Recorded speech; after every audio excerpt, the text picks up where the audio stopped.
Yankee Doodle went to town riding on a pony, stuck a feather in his cap and called it macaroni. That song's called Yankee Doodle, and it's a popular patriotic song in the United States. It was actually used by the British during the Revolution to belittle and mock the United States. But the people in the United States found the tune so catchy that they decided to claim it and use it as a patriotic song to bolster morale during the Revolution. The British freaking hated that. Anyway, I am back with some Oversimplified, and I've got the American Revolution Part 1.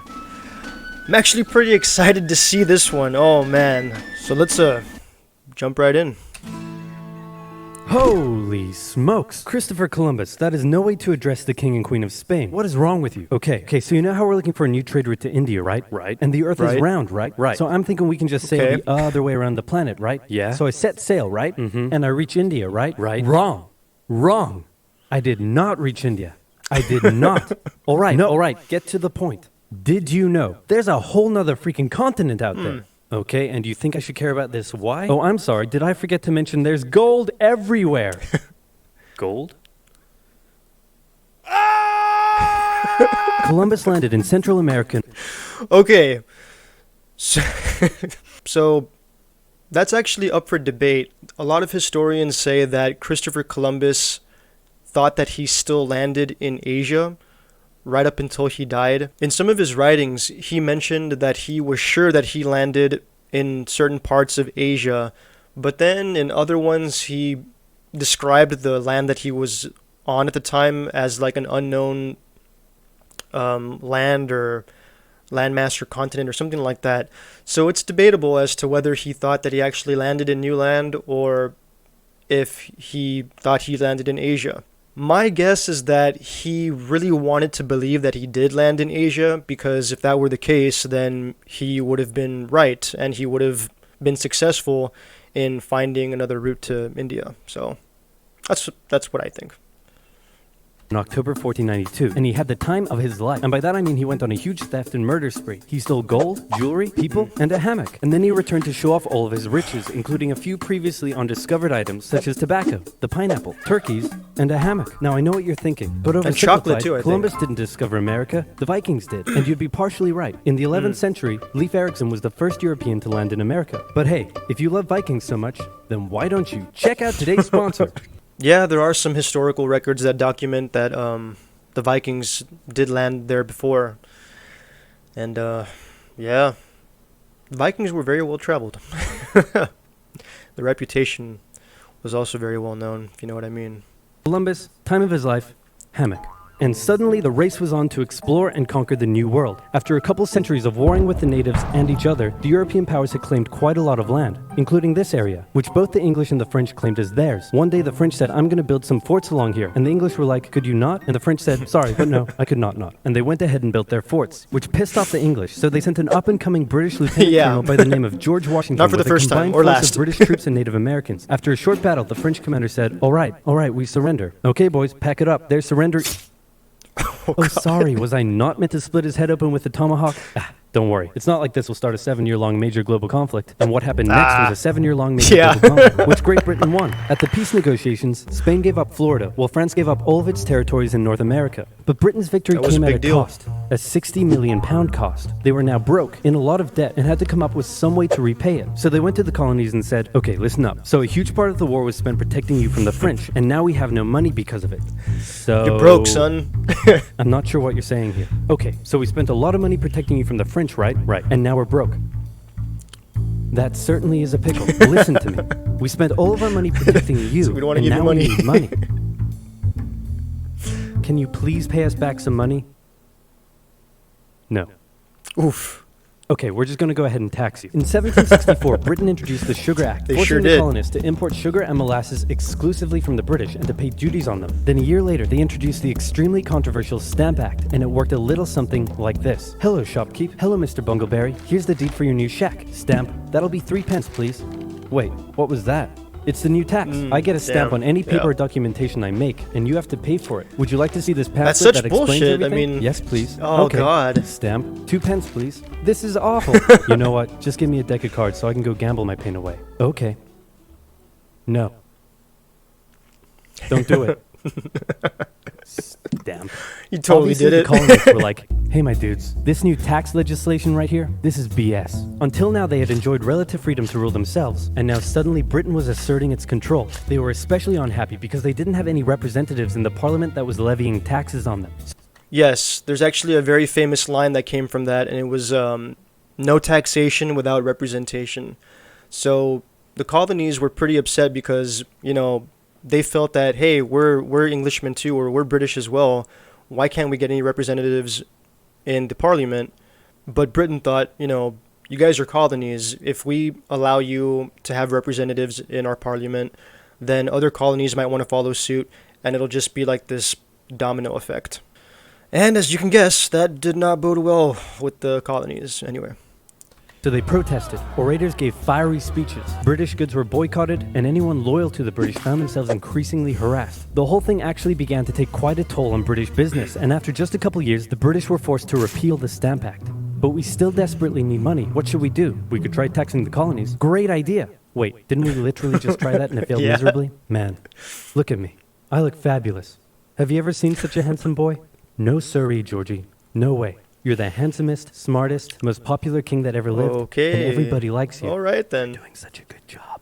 Your Majesty? Oh, you're still here. Doing such a good job. Get the hell out. So in 1766, the British made a declaration saying, we can do what we want because we're in charge and you can all go suck it. Then they levied a whole bunch of new taxes on the Americans via import duties. Glass? There's a tax for that. Lead? There's a tax for that. Paper? They tea, went crazy with oil? the taxes, yeah. There's a tax for that. And once again, the Americans boycotted British goods, British business felt the pinch, and the British had to back down. All right, this is ridiculous. They're my colonies, and I have to be able to assert my control. Repeal all the new taxes except for the one on tea. Damn, Also send there you 1,000 go. troops to Boston to take control. Oh, and make the colonists pay for them. And as British troops arrived, the tension in Boston was palpable. You could cut it with a knife, and it was all about to come to a head. On March 5th, a band of local patriots began heckling a British guard at the... Yeah, so I just want to say at this time, though, Britain was all over the globe. They had their forces, and they had so many colonies here and there throughout so many lands and continents. It's just insane how traveled they were. And they were just, I guess, trying to keep control all at once, and it just became too much.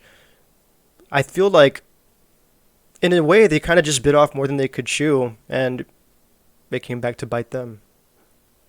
Anyway, let's go. Customs House. More and more Americans joined in the heckling, while more British troops turned up in support of their comrade. Snowballs were thrown at the British. The snowballs turned to rocks, the rocks to oyster shells. The soldiers, outnumbered, panicked. One thing leads to another, and you can see where this is going.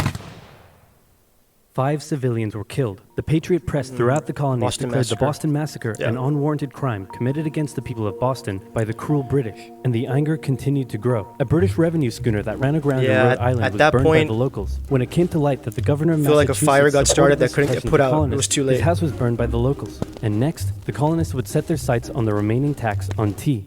On December 16th, 1773, a band of patriots known as the Sons of Liberty, disguised themselves as Native Americans, marched down to Boston Harbor, boarded a British merchant ship loaded with tea, and in front of thousands of spectators, threw Boston nearly Tea Party. 10,000 pounds worth of tea overboard. The British were disgusted, and they punished Massachusetts with a vengeance. Not the They dissolved tea. its General Assembly, revoked their charter, and sent 3,000 more troops to occupy the city, meaning Boston Yep. and Massachusetts were now essentially under the direct rule of Great Britain. And oh boy, were the people pissed. Yeah, they sure were. So, when it comes to the Boston Tea Party, that was a huge moment because it wasn't just a political stance or a political statement saying that, you can't tell us what to do or we're not going to listen to you. It was also a change in culture as well. A lot of people in the colonies actually stopped drinking tea and switched over to coffee. And that's kind of wild because to this day, coffee is very popular among American culture. I mean, just look at Starbucks. I mean, it's freaking all over the globe.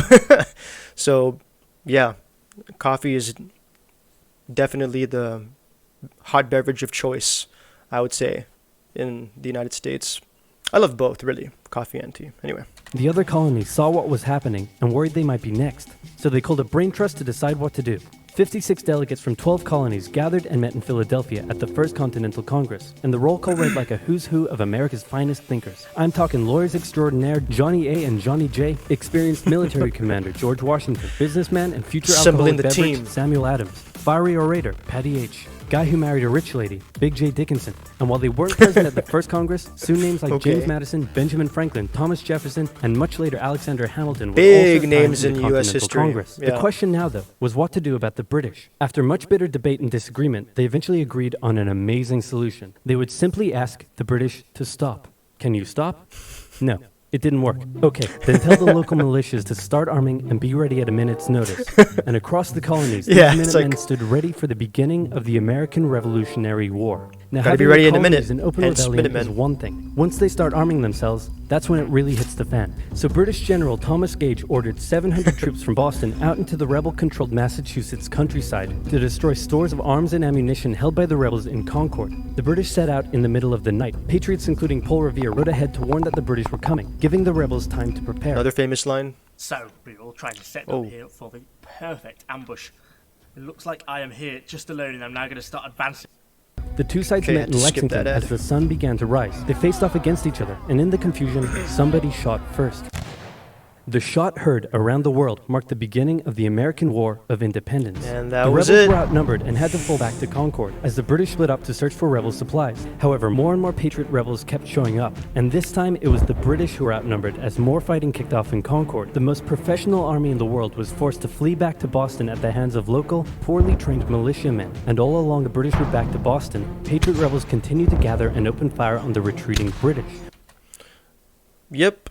Like I said before, though, I feel like the British were stretched thinly, though. You have to remember they had a lot of overseas territories, and once the revolution kicked into higher gear, they started sending more and more troops, and things actually got really bad for the colonies. That is until a few other countries got involved, but just in case you don't know that, I'm not going to spoil who. When the British reached Boston, the rebel militias surrounded them. Boston and the British were now under siege as small land and naval skirmishes continued around the city. And the British would suffer another embarrassing blow, this time in upstate New York. Colonel Benedict Arnold concocted a plan to take the British stronghold Fort Ticonderoga, which held a large amount of guns and ammunition. He set off towards the fort alone, hoping to recruit men along the way, when he came across the Green Mountain Boys, led by Ethan Allen, who, as it turned out, had the exact same plan he did. So they decided to work together. But Green I'm in Mountain charge. Boys. No, I'm in charge. No, I'm in quite the charge. name. No, I'm in charge. No, I'm in charge. No, I'm in charge. No, I'm in charge. This went on for some time, until the Green Mountain Boys threatened to go home, and Arnold had to concede. The group raided the fort at night while the Redcoats were asleep, and they caught them completely by surprise, taking the fort and all of its munitions with almost no resistance. Wow, Damn. great job, Ethan. Very impressive. By the way, what happened to that other guy we sent to take the fort? Who? Benedict Arnold. Never heard of him. Oof. Ouch. What the fuck? Nobody knew what was going on. The Oh, colonies man, were in they're open pissed. rebellion, and for now, they even seemed to be winning. So King George fired General Gage, For replaced now. him with General William Howe, and ordered the rebellion to be put down immediately. Okay, the British are definitely going to retaliate for all of this, so we should probably put together a proper army. First, we need to pick a commander-in-chief, and I think we can all agree that that job should go to the man, the myth, the legend, George Washington. My friends, I am humbled and honored that you would consider me for such an important role. I did not expect for this. All right, you've been showing up in a military uniform every day for the last 10 months. We all know you wanted this, so cut the crap, George. Dude. Let's do it, George. So Washington began his journey up to Boston to take command of the newly established Continental Army, just as the British made their first major attempt to break the siege. They made plans to take the high ground on Bunker Hill, but spies warned the Continentals of the British plans, so they fortified Bunker Hill and set up defensive positions on nearby Breed's Hill. The day of the battle came, and as the Breed's British Hill. advanced, a barrage of Continental gunfire was opened up on them. Twice they tried to climb the hill, twice they were pushed back. The battle lasted 3 hours until the Continentals finally ran out of ammunition and had to retreat, allowing the British to take the hill. While technically a British victory, they suffered nearly 1,000 casualties to the Continentals' 400. The colonists showed the British that this wasn't just a rebellion, it Yep. was war, and they were ready for it. But one thing they weren't sure about was why they were fighting. Why? Well, some radicals were starting to throw around the I word. Most hoped to eventually repair I their word. relationship with Great Britain. So they sent a letter to King George saying, "Hey man, looks like things aren't going your way. Remove the taxes and let's be friends." I'm gonna kick your ass. Send that to the colony. Your Majesty, your handwriting is terrible. Are you sure? Just do it. What does it say? He's gonna lick my... Gross. So for the... Okay, so as for the British not wanting to, settle for peace, at that point they were stuck in a pretty bad spot, because if you settle for peace, then it kind of shows that, the colonies got what they wanted. They used force to tell us what to do, even though they are our colonies. And again, that could lead to a domino effect in other colonies wanting to do the same thing and maybe start a rebellion. So the options were, should we give in to demand and appear weak in front of our other colonies especially, or do we just see this through to the end and force them to obey us? And they chose the second option. So yeah, anyway, let's see what else happens. The remainder of the year, small engagements continued to occur around the colonies. The British burned down the towns of Falmouth, Massachusetts and Norfolk, Virginia as revenge for earlier anti-British incidents. These actions played right into the British hands of loved patriot burning propaganda. stuff down. Overseas, the British were seen as brutes, and the French and Spanish would soon begin sending supplies to the rebel cause. Epic During this foreshadowing. time, there was also minor fighting going on between French and patriot Spanish. and loyalist militias in the southern colonies. Benedict Arnold was still on a mission to win some personal glory for himself, so he headed up an attempt to invade Canada in a two-pronged attack. The Continentals managed to capture some British forts and the city of Montreal, but a harsh snowstorm with some smallpox on the side saw them defeated and pushed back at Quebec some City, and they were smallpox on the forced to side. retreat all the way to Fort Ticonderoga. Speaking of which, remember all those guns and ammunition? Well, this guy's got a plan for what to do with them. He uses oxen to drag 120,000 pounds of artillery for 2 months through the harsh winter, 300 miles all the way to Washington and his Continental Army surrounding Boston. Boom. Washington's got himself some big guns, which is fortunate because up until now his army had been suffering Washington's through the the cold man. winter, not knowing when the siege would end. Now, they could make a move. Washington wanted to launch a full assault on the city, but his junior officers felt the British were too fortified, and to his credit, Washington was great at hearing and taking on board the ideas of others. Instead, the Continentals Very worked good through the quality. night, setting the guns up on Dorchester Heights, overlooking the city, and when dawn broke and the British saw the guns, they knew they were toast. Their positions were completely exposed. It was checkmate. They had no choice but to abandon the city. 120 ships carried 9,000 redcoats and 2,000 loyalists away to an unknown fate, and Washington had his first victory of the war. Washington then moved his army to New York, knowing that when the British returned, they would probably land there. In the meantime, a friendly-looking old man by the name of Thomas Paine had written and published a pamphlet called Common Sense, in which he advocated for total independence from Great Britain. It spread across the colonies like wildfire, and to this day remains the best-selling title in America. It was read aloud in taverns and Holy meeting halls, crap, and to brought the this idea of day? independence into the mainstream. Congress began Damn. to seriously consider the idea. Thomas Jefferson was selected to write up an official Declaration of Independence, and he went hard, writing that all men are created equal, with certain inalienable rights, Future including president, life, too. liberty, and the pursuit of happiness. Of course, Jefferson had over 100 slaves, but we don't have to talk about that. On the 2nd of July, Congress voted unanimously in favor Oh, of man. independence, and John Adams declared that the 2nd of July would go down as the most remembered day in American history. Then a couple days later, independence actually came into effect. The United States of America was born. There was no turning back now. The Americans tore down a statue of King George in New York and melted him down into 42,000 musket balls. To the British, it was treason, and if the king had his There you way, go. Washington and all of Congress would be hung. Speaking of the British, guess who's back? The king sent an intimidating force of 130 warships and 25,000 men to New York. Okay, it was at this time that the British were no longer messing around. Remember how I said that, once the revolution once it got past its infancy, that's when they just said, okay, we need to just squash this rebellion, and that's when the American colonies, they started to suffer really heavy casualties.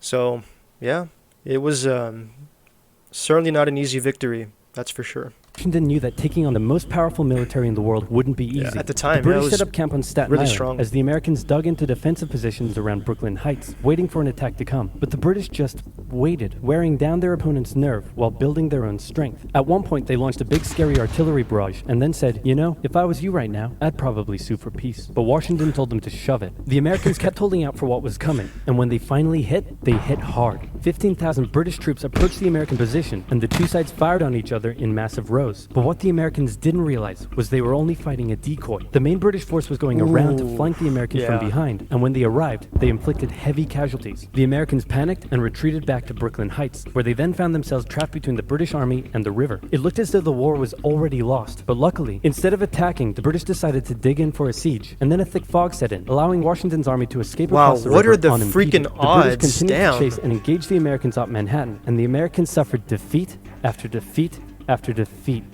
So I also just have to point out that not only did the British come with much bigger numbers, they also had much more experienced soldiers.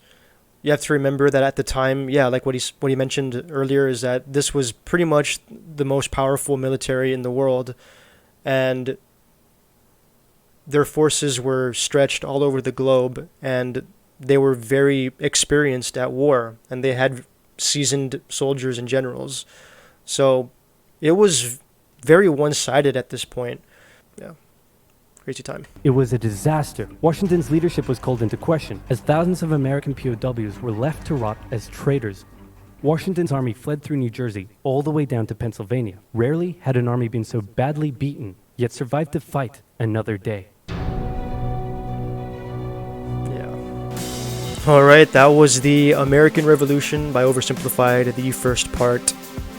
It's really good as always. Oversimplified always seems to deliver.